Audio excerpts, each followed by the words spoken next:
అందరికీ నమస్కారం అమ్మ. మీ అందరినీ ఇక్కడ కూర్చోబెట్టడానికి ప్రధాన కారణం మీకు ఒక అన్నప్రసాదం అందించాలనే ఉద్దేశంతో కూర్చోబెట్టాం. మాకు ప్రసాదం పెట్టడం ఏంటని మీరు అందరూ అనుకుంటారు. ఎందుకు ప్రసాదం పెట్టాలి? సంతానం కోసం వచ్చారు కాబట్టి ఆహారం అనేది ప్రధానం, వీర్యవృద్ధికి, అండాల క్వాలిటీకి. మరి ఎలాంటి ఆహారం తీసుకోవాలనేది నేను ఎలాగో కౌన్సిలింగ్లో ఇప్పుడు చెప్తాను. భోజనం అయిపోయాక మనం కూర్చుంటాం. ఆ కౌన్సిలింగ్లో ఎలా వండుకోవాలి, ఎలా తినాలి, ఎవరి చేతుల మీదకి వచ్చిన ఆహారం తినాలి, ఎవరి చేతి మీదకి ఆహారం తినకూడదు, ఇలాంటి విషయాలన్నీ మీకు చెప్పడం జరిగింది. ఇక తర్వాత మరి ఇక్కడ ప్రసాదం ఎందుకు పెడతారు? ఏ హాస్పిటల్లోనూ పెట్టరు కదా. జనరల్గా ఓపీ పేషెంట్లకి భోజనం పెట్టడం చాలా కష్టంతో కూడిన పని. 12-1 గంట వరకు వస్తూ ఉంటారు. సడన్గా 1 గంటన్నర 2 గంటలకు భోజనం పెట్టాలంటే ఎంతమంది వస్తారో తెలీదు, ఎస్టిమేషన్ కుదరదు.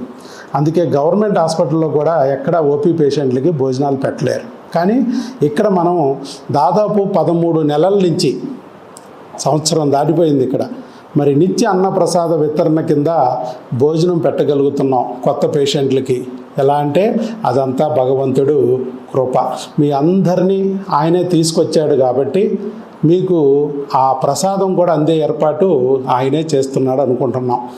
సరే, మీరు అంతా కూడా ఇవాళ చక్కగా మేము ఇచ్చిన ప్రసాదాన్ని భగవంతుడి ప్రసాదంగా భావించి స్వీకరించండి. మీరు వెంకటేశ్వర స్వామిని పూజిస్తే వెంకన్న ప్రసాదంగా, యేసుప్రభుని నమ్ముకుంటే యేసయ్య ప్రసాదం, అల్లాని నమ్మితే అల్లా ప్రసాదంగా భావించి స్వీకరించండి. సరే డాక్టర్ గారు, మీరు భోజనం పెడుతున్నారు, బాగుంది. ప్రపంచంలో ఏ డాక్టర్ చేయింది మీరు చేస్తున్నారు. కానీ మీరు వచ్చే వరకు కూర్చోబెట్టడం ఎందుకు మమ్మల్ని?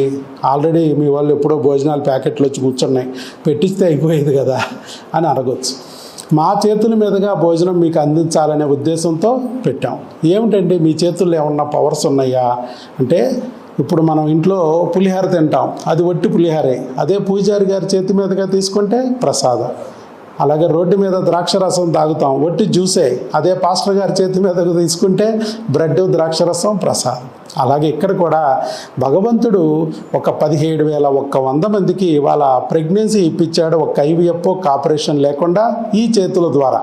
అంటే ఆ భగవంతుడు నన్ను సెలెక్ట్ చేసుకున్నారు, వైద్యో నారాయణో హరిగా. మరి నా చేతుల మీదుగా మీకు ఆ ప్రసాదం వస్తే మేలు జరిగిద్దనే ఉద్దేశంతో మీకు కూర్చోపెట్టడం జరిగింది. అట్లాగే లయన్స్ క్లబ్ ద్వారా, వాకర్స్ క్లబ్ ద్వారా, రోటరీ క్లబ్ ద్వారా, ఇలా ఎన్నో స్వచ్ఛంద సేవా సంస్థల ద్వారా మేము దాదాపు ఈ సంవత్సరం 50,000 మందికి పైగా అన్నదాన కార్యక్రమం చేయగలిగాం, ఇక్కడ కానీ బయట కానీ. మరి 50,000 మందికి భోజనం పెట్టిన పుణ్యం ఈ చేతిలో పెట్టాడు భగవంతుడు. అలాగే ఎంతోమంది స్త్రీలకి కుట్టు మిషన్లు, గ్రైండర్లు ఇచ్చాం. వాళ్ళ కాళ్ళ మీద వాళ్ళు నిలబడటానికి. స్కూల్ పిల్లలకి సైకిళ్ళు ఇచ్చాం, కాలేజీ పిల్లలకి ఫీజులు కట్టాం, కాళ్ళు లేని వాళ్ళకి కృత్రిమ కాళ్ళు అందించాం. పల్లెటూరుల్లో మరి ఎక్కడన్నా పార్కుల దగ్గర అక్కడ సిమెంట్ బెంచీలు ఏర్పాటు చేశాం.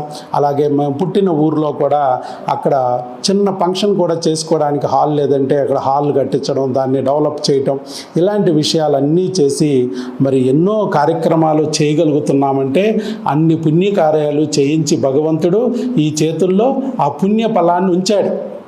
మరి ఈ చేతుల మీదకి వచ్చిన ప్రసాదం మీ చేతికి అందితే ఈ పుణ్యంలో ఎంతో కొంతన్నా మీకు కూడా చేరి మీరు అనుకున్న కోరిక, ఆ బిడ్డను పొందాలనే కోరిక నెరవేరుతుందేమోననే ఆశతో మా చేతుల మీదుగా ఆ ప్రసాదం అందిస్తున్నాం.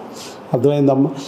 సరే, ఇప్పుడు నెక్స్ట్ క్వశ్చన్ ఏమొస్తుందంటే, మన దెయ్యం, నెత్తి మీద ఉన్న దెయ్యం ఏం చేస్తుందంటే ఎలాగలాగా మమ్మల్ని ఇక్కడి నుంచి లాక్కుపోవడానికి మిమ్మల్ని ప్రయత్నిస్తూ ఉంటుంది. ఇప్పుడు ఏం చెప్పిద్ది ఆ దెయ్యం? సరే, అన్నీ బాగానే ఉన్నాయి, కానీ ఇంత అన్నం పెట్టి అంత ప్రచారం చేసుకోవడానికి ఎందుకు ఆ డాక్టర్ వీడియోలు ఫోటోలు తీస్తున్నాడు? ఇప్పుడు మన ఫోటోలు వీడియోలు తీయాల్సిన అవసరం ఏంటి ఆయనకి అంటే, ప్రచారం చేసుకుంటాడు అనే ఉద్దేశంతో మిమ్మల్ని మళ్ళా భయపెడతాయి. మరి ఏమిటి అంటే, మీరు ఎలాగైతే యూట్యూబ్లోనో, ఇన్స్టాగ్రామ్లోనో, ఫేస్బుక్లో ఒక వీడియో చూసో, స్నేహితుల ద్వారా తెలుసుకునో, ఐవీఎఫ్ లేకుండా, ఆపరేషన్ లేకుండా ప్రెగ్నెన్సీ పొందాలని మీరు ఎలాగైతే భగవంతుడు ఇక్కడికి తీసుకొచ్చాడో, అలాగే ఈ వీడియో ద్వారా, ఈ ఫోటో ద్వారా మంచి మనసున్న డాక్టర్లకు కూడా చూపించి వాళ్ళ చేత కూడా అక్కడ భోజనం పెట్టాలనేది మా కోరిక. సంవత్సరానికి మన ఫీజు ఎంత? 500. మనం ఎన్నాళ్ళ నుంచి భోజనం పెడుతున్నాం? దాదాపు 360 రోజులు, 380 రోజులు అయింది. ఇప్పటికి సంవత్సరం దాటిపోయింది. అంటే దాదాపు 50,000 మందికి మేము భోజనం పెట్టగలిగాం 500 ఫీజు తీసుకుంటూనే.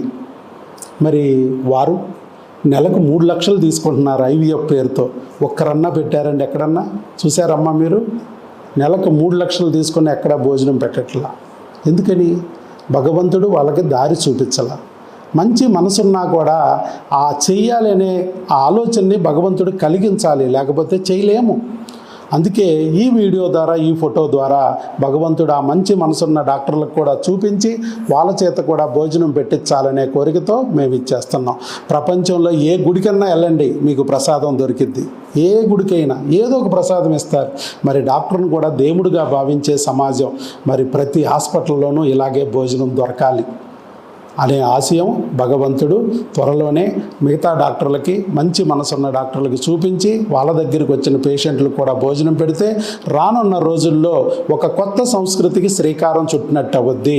1000 మైళ్ళ ప్రయాణం కూడా మొదటి అడుగుతోనే స్టార్ట్ అయింది. వాళ్ళ మా దంపతుల చేత భగవంతుడు స్టార్ట్ చేశాడు. రానున్న రోజుల్లో మిగతా హాస్పిటల్లో కూడా ఇలా జరగాలనేది మా ఆకాంక్ష. అందుకనే మేము ఆ ఫోటోలు, వీడియోలు తీస్తున్నాం తప్ప ఏదో ప్రచారం కోసం కాదమ్మా. మిగతా వాళ్ళకి ఇన్స్పైరింగ్గా ఉండటానికి, మోటివేషన్గా ఉండి వాళ్ళు కూడా భోజనం పెట్టుకోవాలని ఆకాంక్ష. మీ అందరూ ఎంతో దూరాల నుంచి వస్తున్నారు. బస్సులు ఎక్కి, ట్రైన్లు ఎక్కి, ఆటోలు ఎక్కి, తినక వస్తారు. మేము మా దగ్గరికి ఏ హాస్పిటల్కి వెళ్ళినా ఇదే పరిస్థితి. డాక్టర్ని కలవాలి, టెస్టులు చేయించుకోవాలి, మందులు తీసుకోవాలి. ఇవన్నీ చేసేటప్పటికి పొద్దున్నేస్తే సాయంత్రం అయింది. మధ్యాహ్నం టైంకి ఆకలేస్తుంది. ఆకలి కోసం భోజనం ఎత్తుక్కుంటూ హోటళ్ళకి వెళ్తూ ఉంటే ఊరు కాని ఊరిలో దారి తప్పవచ్చు, వర్షం వస్తే తడిసిపోవచ్చు, ఎండ వస్తే ఎండిపోవచ్చు. మరి అయినా కూడా ఇంత చేసి ఆ బడ్డీల్లో తిన్న ఆహారం వల్ల ఆరోగ్యం పాడవచ్చు, లేదా ఆ బడ్డీల దగ్గర తినడంలో లేట్ అయిపోతే తిరిగి వచ్చే లోపల డాక్టర్ గారు ఇంటికే వెళ్ళిపోవచ్చు. ఇన్ని ఇబ్బందుల నుంచి చక్కగా డాక్టర్ గారే తీసుకొచ్చి ఆ టైంకి ఇంత భోజనం పెట్టేస్తే ఎంత సౌకర్యంగా ఉంటుంది. మనం ఏ పనికి వచ్చామో ఆ పని పూర్తి చేసుకుని వెళ్ళడానికి అనుకూలంగా ఉంటుంది. మరి ఎవరు కూడా, ఏ డాక్టర్ కూడా ఇంత భోజనం పెట్టలేని పరిస్థితుల్లో అయితే లేరు. మనం సంవత్సరానికి 500, వాళ్ళు 10 రోజులకి 500. మరి వాళ్ళు ఇంకా ఈజీగా పెట్టచ్చు. మనం సంవత్సరానికి 500 ఉన్న ఒక IVF లేదు, ఒక ఆపరేషన్ లేదు. వాళ్ళు 3 నెలలు దాటితే IVFలు, ఆపరేషన్లు 3 లక్షలు పెట్టరా, 2 లక్షలు పెట్టరా. మరి వాళ్ళు ఇంకా ఈజీగా పెట్టచ్చు. కాబట్టి మీకు అందుకోసం మేము భగవంతుడు వాళ్ళ దారి చూపించడానికి చేస్తున్నారు అనే ఉద్దేశాన్ని మీరు అర్థం చేసుకుని చక్కగా మీరు ఈ విషయాన్ని కాన్సన్ట్రేట్ చేయండి. భగవంతుడు ఇక్కడ తీసుకొచ్చాడు, మాకు ఇక్కడ చక్కగా మరి ఆ ప్రసాదాన్ని కూడా అందేటట్టు చేస్తున్నాడని చెప్పి భగవంతుని ధ్యానంతో ఆ ప్రసాదాన్ని తీసుకోండి. చక్కగా మీరు అనుకున్న కోరిక నెరవేరుద్ది. రానున్న రోజుల్లో మీరు అమ్మా నాన్నలు అవుతారు. All the best. God bless you. Thank you very much.